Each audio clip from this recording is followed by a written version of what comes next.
একই বলে কপাল, রাখে আল্লাহ মারে কে।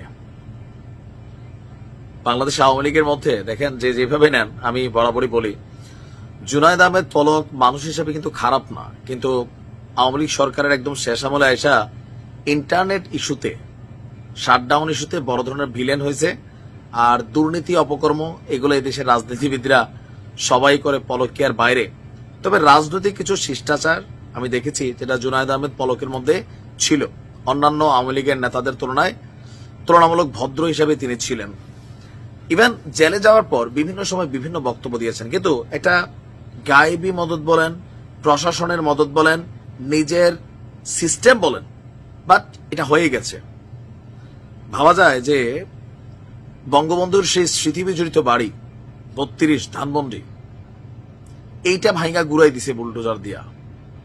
আওয়ামী লীগের বহুত বড় বড় বাঘা বাঘা রাঘব বোয়াল প্রত্যেকের বাড়িঘর জ্বালায়া পোড়ায়া অস্থির করে দিছে, কিন্তু দিন শেষে পলকের বাড়ি এক ক্যারিসমাটিক ওয়েতে বাইচা গেছে। তবে আমি পুলিশকে ধন্যবাদ দিই, এই কারণে আমরা এই পুলিশে চাই, পুলিশ সার্ভ করবে রাষ্ট্রকে, জনগণকে।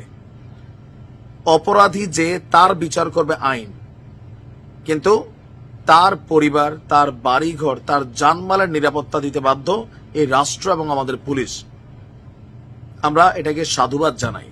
ঘটনার প্রেক্ষাপট হচ্ছে, হঠাৎ করেই পলকের বাড়িতে একটা ব্যানার দেখা গেছে, যেটা আপনারা ছবিতে দেখেছেন, অস্থায়ী পুলিশ ক্যাম্প। পলকের বাড়িটাকে অস্থায়ী পুলিশ ক্যাম্প হিসাবে ঘোষণা করা হয়েছিল।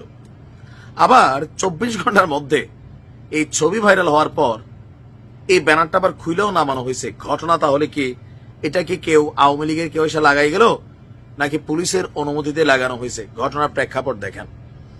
আমরা তো দেখি যে একটা ছবি ছড়াই পড়ছে যে রাতের অন্ধকারে দুইজন যুবক সিংড়া পৌর শহরের গোডাউন পাড়ায় অবস্থিত জুনায়েদ আহমেদ পলকের 3 তলা বাড়ির 2য় তলায় 2 বারান্দার গ্রিলের সাথে একটি ব্যানারের দড়ি বাঁধছেন। আর ব্যানারটিতে লেখা ছিল অস্থায়ী পুলিশ ক্যাম্প সিংড়া থানা নাটোর। খোঁজ নিয়ে জানা গেছে গত 4 মার্চ সন্ধ্যা 7টার পর সিংড়া থানার কয়েকজন পুলিশের উপস্থিতিতেই এই 2জন যুবক আপনার এই ব্যানারটা লাগিয়ে চলে যান। কিছুক্ষণ পর ঘটনাটি জানাজানি হলে উৎসুক জনতা সেইখানে জড়ো হয়।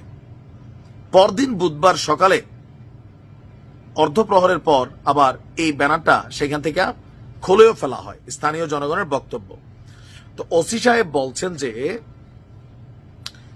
ধানমন্ডি 32 নম্বরের বাড়িটি ভাঙচুর করার পর আমাদের কাছে তথ্য আসছিল যে স্থানীয় কিছু লোক এই জুনায়েদ আহমেদের পলকের যে বাড়ি সেটা ভাঙার পরিকল্পনা করছে অথবা করতে পারে, এজন্য ওই ব্যানারটা দিয়েছি যেন রক্ষা পায়। পরে ব্যানারটি আমরা খুলে ফেললাম। তো কেন দিলেন, কেন? আমরা শুধুমাত্র জানান দিলাম বাংলাদেশ পুলিশ আছে, জনগণ হিসাবে মানুষের বাড়িঘর নিরাপত্তা এগুলো দেওয়ার জন্য। আর ডক্টর ইউনূসের নির্দেশনা কারোর বাড়িঘর যেন ভাঙা না হয়। তো ডক্টর ইউনূসের এই নির্দেশনাই পলককে বাঁচাই দিছে। মানে তার বাড়িঘর বুলডোজার দিয়ে কিন্তু উড়াই দিত। পুলিশের রাজশাহী রেঞ্জের এডিশনাল ডিআইজি বলছেন এরকম একটি আশঙ্কা ছিল, সেই হিসাবে তাৎক্ষণিকভাবে ওই ব্যবস্থা নেওয়া হয়েছিল। এটা কৌশলগত বিষয়। আর আপনারা জানেন যে মব জাস্টিসের ব্যাপারে স্বরাষ্ট্র উপদেষ্টা ডক্টর ইউনূস কড়া ভূমিকায় কিন্তু আছেন। এখন পলকের বাড়ি ভাঙা এটা একটা মব জাস্টিস ইস্যু হইতো। আর গেল মাত্র 2 দিন আগে যে এসটি ইমামের ছেলের শ্বশুর বাড়ির সাবেক, সেখানে যেটা ঘটছে এটা নিয়ে কিন্তু সরকার নিন্দা জ্ঞাপন করছে, অনেকে গ্রেপ্তার করছে। এই যাত্রায় পলকের একটা বিশাল উপকার করছে ডক্টর মোহাম্মদ ইউনূস, একটা নির্দেশনা দিয়ে যে আইন শৃঙ্খলা বাহিনীকে জানমালের নিরাপত্তা দিতে হবে। আর আমাদের পুলিশ সেটা করে দেখাইছে। ভালো থাকুন। আসসালামু আলাইকুম।